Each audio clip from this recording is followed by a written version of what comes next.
Hello, everybody. Welcome to the D-Pad. I'm Rick, and this is R-Rated. It's been a while since the last time we sat down to review a TV show or movie, and I've got a bit of a backlog built up, so I figure we should dive back into things, catch up on stuff we've missed, and that means jumping into the first show that came out after the last time that I sat down for one of these, which is... I remember seeing the early kind of looks at this. It looked very interesting. I was down for checking out what was going on. The TV shows generally have been pretty solid so far. I would say like 2/3 of the shows and episodes within them have been really good. So I had a good feeling about this one. I know that there were a lot of detractors, I guess, kind of early on that were looking at it as being a little bit more like kiddish and less like serious, less intense, and that kind of thing, which is fine. I'm fine with there being a lot of different sort of vibes and styles going on. I think the fact that they can have so many different like takes on these characters is an asset, not a drawback. So without further ado, let's talk about episode 1 of Ms. Marvel, Generation Y, which is an interesting name for the first episode because Kamala Khan is not Gen Y. So Gen Y nowadays is just better known as millennials. That's me. I'm 35. Millennials are very much my generation. Basically the folks born more or less up until 2000 and perhaps a teeny bit later. Based on when this takes place, Kamala Khan was born in like 2007. If not, maybe even later, maybe like 2008. She would be very much Gen Z. I get like the pun that is being done here, but it's such a nitpicky thing. It was just I noticed that right away. I was like, oh, are they going for a Gen Y thing? But regardless. Very first thing you're treated to is the combination of blinding lights, which I heard that like that like opening like low stringy kind of, and I was like, oh, are we diving right in on this? We are. It was a jam. I was big on it. And immediately we get like this awesome style to this episode series, who knows, that I was all about. You get these kind of like paper crafty, like you have the Marvel Studios logo and then a bunch of like craft and paper stuff comes out and it's like doing stuff to the Marvel Studios logo, and I thought that was really cool and really interesting. Just as like an off the top thing, Kamala Khan is a YouTuber in the MCU, which I thought was kind of funny. And there was I've been on YouTube for about 11 and a half years now, and boy, that stuff was very real. I put up this little thing, I put a lot of work into it, and it's got 5 views, 8 views. Nice. Too real. And honestly, once the episode got started, there was this kind of snappy little, I don't even know what to compare it to. If you took... Oh, what would even be a good comparison? WandaVision did something similar at one point, but that was as a send-up to something else. And I was going to say The Office, but like, not really. But essentially you get a bunch of Ms. Marvel logos in really quick succession with this little poppy track behind it for like 5 seconds or so. And my first thought was like, oh, this would work perfectly for like a YouTube video, like opening little poppy thing to get your attention. And so that was kind of a cool thing. But like overall, the style of this episode really stood out to me. There's so much creative shit going on here. Right away at the beginning, we get kind of regaled, as the story of Captain Marvel as told by Kamala Khan, and how she came in during the fight in Endgame and she blew up a bunch of ships in the sky and then she went off into space and we haven't seen her since, but it's cool. She deserves a break kind of thing. So Kamala Khan idolizes Captain Marvel, and you get to see a lot of that, like, fangirl, like just attitude coming with that. And the style that they go with for this is really like, I'm looping. I really like this episode. I'm just going to jump ahead and say that. this story is told through a bunch of little papercraft things. Like there's a Hulk that just kind of like, brah, and it's like a folded up piece of paper with like one of the, I was going to say Chitauri, but I mean, it could have been one of the, Sakaran forces, I guess, that was there, rips them apart. And there's like a Captain Marvel that's got like a front and back thing going on so they can like change what she's looking like and stuff. And really, really cool stuff. And it just kind of keeps going through the episode. Like there's a point where we have Kamala and Bruno talking while they're riding bikes back home, and on the brick walls and the walls of buildings behind them is essentially graffiti that is animated and kind of acting out her imagination. Essentially, the things that she's thinking of right now are being like done and performed behind them as she's trying to figure out. So she's going to Avenger Con, and she has a Captain Marvel like cosplay that she wants to enter into the cosplay contest, and she's trying to think of like what's the one like twist on it that we want. It's like, oh, what about Iron Captain or Captain Hulk or all of these things, and all of that's being done, on the background behind Zombie Captain Marvel and Princess Captain Marvel and all of this stuff. And I think the most interesting one that they go with, this is less like a little arts and crafts kind of thing, and more of just, they do this really clever move. And, I have to imagine the way that they do this is by, this has been the case for like decades, maybe not decades, like a decade or so at this point, but programmable camera tracks where you can set your camera on a rig. You essentially tell the rig to record your movements, and then you move the camera. You can rotate it, you can pitch it, you can kind of twist whatever you need to do, and you can, move it around on like I used to know what this term was. It's been so long now. But essentially, you can do stuff with your camera and then play it back so that you can repeat the exact same shot over and over again, the exact same camera movement. And what they did was they recorded a shot, and then they sent it back and they flipped it horizontally so that it then went the other way. So what you have at this one point is Kamala in a meeting with her guidance counselor, Mr. Wilson, where you've got this really wide shot. And I will say, so they start to move, the camera moves forward to a point where like both of them are like almost off screen. I think the beginning of the shot was not particularly handled well, but as you get close and as you're starting to go like, why are we focused on the middle of the screen? A little sketchy like line goes down the middle of it. And then all of a sudden the single shot twists out, and you look at the two of them sitting on opposite sides of the desk, and you realize, oh, this was two shots that they layered together. And because the camera movement was exactly the same at the beginning, the very center line looks the same because no one's touched any of the props on the table. And then all of a sudden it splits in half, and it's a very comic booky, very imaginative little thing there. And I think that the camera tricks they pull off in this are great. Really, really good stuff. They, one that I had seen, how they did it on Twitter at one point is, so Kamala goes home and she kind of like flops down on the end of like a love seat, couch kind of a sectional. And a camera is like above her essentially, and like whoosh, like goes around all the way so that as she's like flopping over, it's essentially following her head. And it's this really disorienting, vertigo-y kind of shot, but it's really like it pulls you into the exact motions that she's doing. And like that stuff is so wild to me.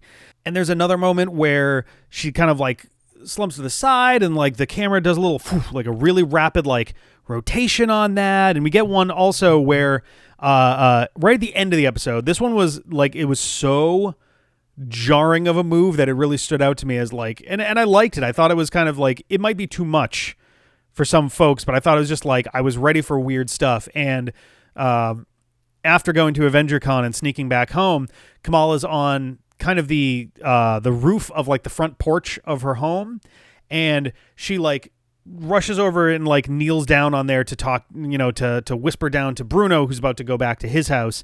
And the camera just kind of goes whoop and like does this really hard tilt so she's up here and he's down here, and it kind of like brings them much closer to level with each other. And it was such a neat little I don't know. It was a really neat move. It was very dynamic. I thought it was really cool. And it also, in some ways, like really matches the kind of like headspace you're in, as like, I was definitely a very imaginative, like overactive imagination kind of teenager. And so I could definitely connect with the idea of someone who is just so in their own fucking headspace that it feels like the entire world is moving around you and the whole world is like tied into whatever mood you're in, and whatever you're thinking is all tied together. So all these camera moves that move along with her kind of feel like they really match that sort of like really like boom kind of imagination that she's got, where it's just like, whether it's this is how she's seeing the world, and so stuff is like, oh, the melodrama and the overdramatic kind of thing, and like it just goes with her, or whether it's meant to be a bit more subtle and a little bit more interpretive, I guess, as like, here's what this should feel like. I don't know. I think it was really cool. I hope that we get more of that, because it makes it stand out from so much of the MCU already so far. The only other thing I can think of that did anything even similar to that would have been Multiverse of Madness, where Sam Raimi has some really particular style that goes into a lot of his shots that he directs, and some of those like really like whoa, and the fisheye and all of that stuff. It's actually a really interesting counterpart to the more reserved look of the shots that we got of Peter Parker during the Spider-Man movies. And honestly, I would love to see Peter Parker and Kamala Khan interact. I feel like it'd be really interesting, like dynamism going on between them, as far as Peter trying to like play it cool and just be like, yeah, okay, cool, whatever, and Kamala just bursting at the seams, just like excited about everything. So yeah, I don't know. There were a bunch of other like overlays that they did for like when so. By now, we've all seen the thing where it's like, oh, I'm texting, and a little text bubble will appear on the TV screen to show that, like, oh, here's the text we're doing. None of that. Instead, it's like woven into the world around them, where she's texting Bruno, and the little starry sky nightlight kind of thing that's in there has the text showing behind her. And Bruno standing in the street as a car drives past him on the road has his response, and then the neon lights in the convenience store that are right there. Like, it's such creative, cool use of all of these things, and it makes it pop a lot. Like, we're not talking like Mitchell's versus the Machines, grade of like insanity, but like it's definitely really eccentric and different, and I really dig the style they're going with for this. Just the imagination in general. There's a point where Kamala's hatching a scheme how they're going to sneak into Avenger Con, and there's a point where they need to ride their bikes off a low bridge to land on top of a bus so they can get on the bus, and it's visibly like BMX stunt, like cyclist riders doing all of this stuff, and it's just totally shameless. I fucking love it. It's really good. And yeah, I don't know. I think that the style really stands out here. I think that it did a lot of legwork. Not that the episode would have been bad otherwise, but it adds so much character and so much flavor to this first episode. In addition to that, a pretty bang on, like exaggerated for effect, obviously, but pretty relatable high school experience. Getting distracted in class, doodling and stuff. Awkward, like gym class moments, getting hit in the face with things, and having your name mispronounced.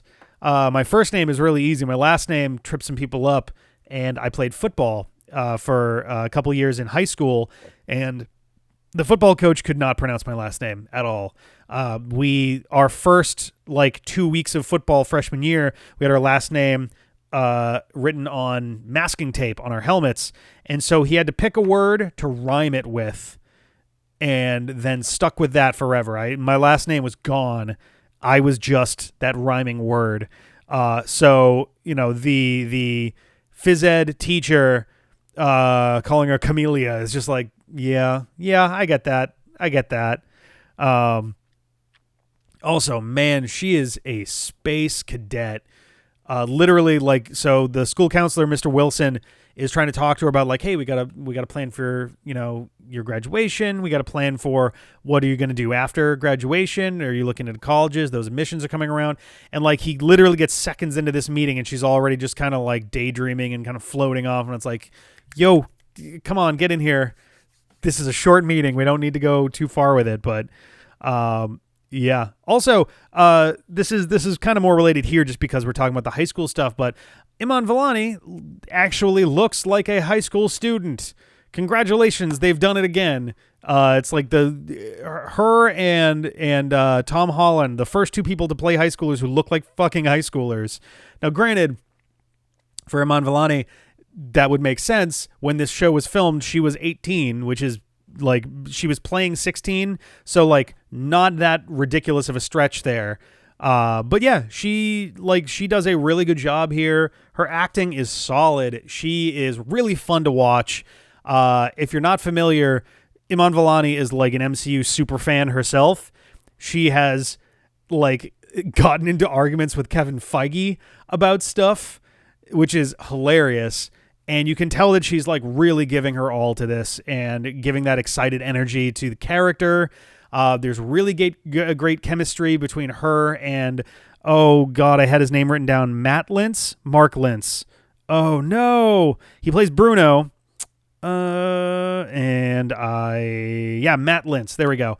The two of them have great chemistry. They're awesome. It's the casting folks at Marvel are doing a fucking killer job when it comes to the like high school aged like student characters and all of that, because they all work fucking seamlessly. It's awesome. He's a lot of fun. He's kind of the gadgety guy. He decides to go to Avenger Con as Bruce Banner instead of Tony Stark. We don't really get like an explanation why he, in Kamala's imagination, he goes as Tony Stark, and then when he actually goes, he goes as Bruce Banner, which is literally just him in like a flannel shirt and a lab coat. But anyway, really great, the both of them. They're pretty awesome. We should talk about Avenger Con. Avenger Con is kind of the linchpin of this episode. When we open the show, Kamala and Bruno are trying to figure out how they're going to go to Avenger Con, how they're going to get permission to be there. It is apparently a 1-day event, I think, or they're just trying to get there for part of 1 day of it, but they refer to it as the day of Avenger Con. So I'm just like, okay, so this is a 1-day event. It is on a Sunday, based off of how the episode plays out. And when we arrive at Avenger Con, you enter through a big, flat, cartoon Hulk head. And I'm just like, oh no, it's like a carnival fair. Like this is like a county fair kind of thing. Like this is not really a convention. This is just going to be like a couple things set up. And you go inside and it's like, it's more than that. It's definitely not like full-sized convention deal. But it is like the first annual, presumably, convention celebrating the Avengers. I would have to imagine this is just like the year after Endgame.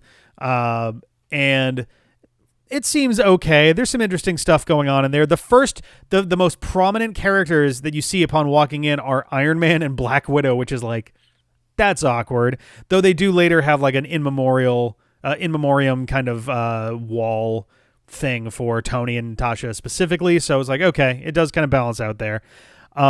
There's like the strongman hammer game where you pretend to be the Hulk to like hit the bell. There's a giant Ant-Man that's there. There's a Mjolnir that's hanging from the ceiling. There's a throne of Asgard you can take a picture in. There's actually someone handing out pamphlets that are like tourism pamphlets for New Asgard, which I thought was funny. But there's like it's interesting. Most interesting is that this is occurring at Camp Lehigh. So, I mean, we already knew that Camp Lehigh got decommissioned at some point, but it's very weird to be like, yeah, decommissioned military base where we're going to set up our convention. And also, it looks pretty damn good for a place that got bombed from orbit like 7 years earlier in Captain America Winter Soldier. So that's pretty good. Yeah, so we also get a good look at Kamala's home life. Her and her brother, they get along well enough. They seem like they were closer at one point, but aren't as close anymore. She has generally a really good relationship with her dad, Yusuf. Oh no, I'm just gonna say her dad until I hear it again and I can have my pronunciation right. Her dad seems like a really sweet guy, very friendly. He at one so. Her and her mother are on kind of icier terms. She's very strict. She doesn't want her daughter going out and like, dressing in tight clothing and being irresponsible and that sort of thing. And so Kamala asks, hey, can I go to Avenger Con? And she makes her pitch and her mom says no. And her brother says, I'll talk with them and see if I can get them to let you go. And her mom comes in, the next day and is like, I've decided to let you go to Avenger Con, and I made this. And she made a Hulk costume for Kamala with like some traditional Pakistani garb kind of like accents to it and features. And then her dad, and she's like, and also you're going to go with your dad. He's going to drive you and he will attend with you for 2 hours. And he comes in his own Hulk costume with his whole head painted emerald green to match it. And I was like, oh, this is really adorable. It is simultaneously very embarrassing for Kamala, and I get that, but like, it's kind of super fucking sweet. Kamala kind of flips and mildly breaks her dad's heart, and it's very sad. So there's that. The reason she doesn't want to go, with him in the Hulk costumes, one, she is trying to assert her independence. She's 16, and she's trying to learn to drive, though she crashes the car into her driving instructor's car, so that didn't go well. But also, she's trying to win this cosplay contest as Captain Marvel, and she's got like a helmet for it with a little light up thing and everything. But again, she's trying to find some special way to like give it an accent or something that will make it really pop. So Bruno made these photon gloves that like light up, and there's kind of a cool little special effect on there. But instead, she winds up grabbing so her grandmother sent a box of stuff to them, and in there was a bangle of sorts. And at the convention, she snaps it on and immediately starts having these weird visions, and she kind of falls through space a little bit, and she sees these really shadowy figures in this dark horizon. And when she goes up onto the stage in her costume, she starts uncontrollably shooting out these kind of prismatic beams. It's kind of hard to describe. They're sort of solid prisms of light. And one of them hits the helmet or the head entirely off of the giant Ant-Man. It goes rolling through the audience for like a minute and a half. It's like a cartoon boulder that just keeps going. And eventually it hits something that loosens up a wire holding Mjolnir, and it comes and swings down, and it hits this girl so hard I legitimately thought that she was killed for a moment. This was like a Final Destination shot. Like, oh God, she's dead. She's not dead, but she does get thrown into the air, and Kamala has to kind of throw a beam out to catch her, and she barely does. And then they race back, and she's like, what the fuck? This girl is someone named Zoe. They used to get along, but they're not really friends anymore. I assume we're going to be seeing more about that relationship later. But yeah, Kamala and Bruno race back. Kamala's just like, what the hell was that? I'm going to go to bed. We got to talk about this later. Kamala's mom is waiting in her room because she snuck out. And she's like, you have to think about what you're going to be. Are you going to be, a responsible adult? Or are you going to be this? And Kamala, and it's interesting because we're so used to this trope of, the child being kind of emotionally worn down. It's like, all right, fine, I'll do it. You get elements of that in Turning Red a little bit. But here, she kind of thinks about it for a second, and her hand starts turning that purple color again. She's like, cosmic, and she's like, oh, nice. So we're not even gonna go down that road of that. It's straight up her just being like, nah, fuck it. I want this. This is what I want. And I thought that was really cool. I think that's a really neat. We had a really great start, solid first episode. I think we are cruising into a good show here. And I think I would give this, oh boy, I'm like between an 8 and a 9. This was a really solid first episode for me. You know what? I'm feeling good about it. I'm going to give it a 9. I'm going to say this was a really solid first episode. There were some silly things that were in there when she walks, like there's music playing when she gets to high school and she is confronted briefly by a kid throwing a basketball, but then the music track goes, as he gets there. So it looks like he's just up in her face like, And I'm like, oh no, terrible. There's also her phone has a little label on the side, like where the carrier info would normally be, and it says Bixby Vision, which I don't know if Bixby is a thing in universe that's going to be referred to, or if it's just a reference to Bill Bixby, the actor who played Dr. David Banner in the old Incredible Hulk TV show from the 70s, I want to say. But yeah, there's some cool stuff going on in there. I had a really great time with it. I would love to hear what you guys think about it. And I am going to watch another episode and tell you what I think. We're going to keep going through this. Thank you guys very much for joining me. I feel like this is a whirlwind and I didn't stop talking, but I really liked it. So thank you guys again. And welcome back. R-Rated is here again. We're going to fly through and do what we can to catch up with everything in time, hopefully for Halloween, and then shortly after for Black Panther Wakanda Forever. So without further ado, I'll catch you guys next time. Have a good one. Bye.